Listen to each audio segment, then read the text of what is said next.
মথি 11 অধ্যায়। হে পরিশ্রান্ত ও ভারাক্রান্ত লোক সকল, আমার নিকটে আইসো, আমি তোমাদিকে বিশ্রাম দেব। আমার জোয়ালি আপনাদের উপরে তুলিয়া লও এবং আমার কাছে শিক্ষা করো, কেননা আমি মৃদুশীল ও নম্রচিত্ত, তাহাতে তোমরা আপন আপন প্রাণের জন্য বিশ্রাম পাইবে। সকলে বলুক আমেন। কারণ আমার জোয়ালি সহজ ও আমার ভার লঘু। ঈশ্বরের বাক্য বলছে যে আমার জোয়ালি আপনাদের উপরে তুলিয়া লও। আমার জোয়ালি মানে আমার টিচিং, আমার শিক্ষা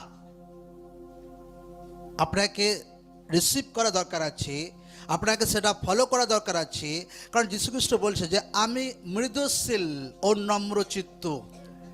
প্রভু যীশুখ্রিস্ট আপনাকে বলছে যে প্রভু যীশুখ্রিস্ট কে আছে, যে নম্র আছে, হাম্বল আছে, তার হার্ট বহুত সুইট আছে, প্রেমময় আছে একদম। তো বাক্য বলছে যে আমার কাছে শিক্ষা করো, কেননা আমি মৃদুশীল ও নম্রচিত্ত, তাহাতে তোমরা আপন আপন প্রাণের জন্য বিশ্রাম পাইবে। নিজে নিজের প্রাণ, নিজের নিজের হার্ট, নিজের যে জীবনে কি হবে, সেই ব্যক্তি বিশ্রাম পাবে, রেস্ট পাবে, রেস্ট। আজ যদি 10 মিনিট কারোর সঙ্গে বসে কথা বলা হয়, আচ্ছা কি রিপোর্ট, কি রিপোর্ট, কি রিপোর্ট, হাজারো তার প্রবলেম বলে, আচ্ছা এই হয়েছে, আচ্ছা এই হয়েছে। মানে কত মাইন্ডে চঞ্চল, কত মনে অস্থির। যে পরিমাণে শান্তি থাকার দরকার আছে আজ লোকদের মধ্যে সেই পরিমাণে শান্তি নেই। কেন? বাক্য বলছে শান্তি কখন কোন ব্যক্তি পাবে, যে যীশু খ্রিস্টের টিচিং, বাক্যকে শিখ। লেখা আছে যে আমার কাছে শিক্ষা করো, আমার কাছে শেখো, তাতে কি হবে, তুমি বিশ্রাম পাবে।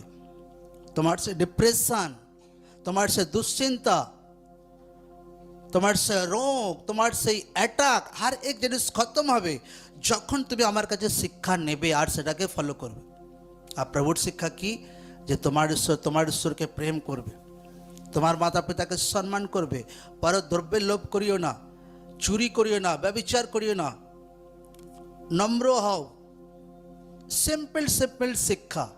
কিন্তু অনেক সময় লোকরা সেই সিম্পল শিক্ষাকে লোকরা অবহেলা করে, আর যার পরই লোকদের জীবনে অনেক প্রবলেম আসতে শুরু করে। মথি 11 অধ্যায়।